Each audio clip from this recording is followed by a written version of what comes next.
Welcome back to another episode of Back to the Basics. Today, Kevin Dennis is going to be discussing how to structure your wedding toasts and speeches.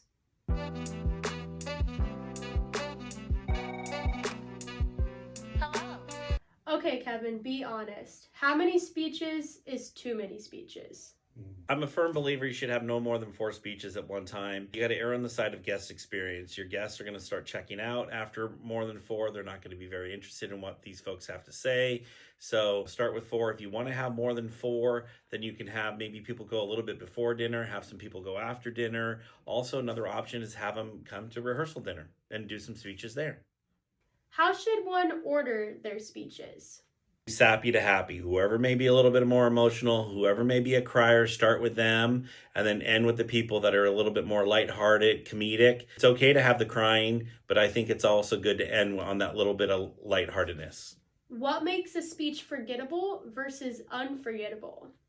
Well, forgettable, there's so many variables. You've gone on too long. They're bringing up, bad things from the person's past, like embarrassing the person, maybe talking about ex-girlfriends or talking about how horrible the person was before they met, or just all the trouble they got into as a kid.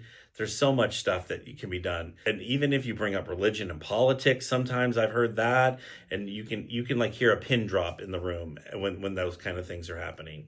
So some good things that'll make the speeches unforgettable is just, something that's going to be maybe a little bit sappy, a little bit comedic. They brought in all that. They're short and concise. They get to the point. They bring up a really good story or some memory that everyone in the room can relate to. And I always know, like, if I'm over there in the corner crying, I know my couples, but I don't personally know my couples. But if I'm over there in the corner crying, I always know it's a good speech. We'll catch you next time on another episode of Back to the Basics.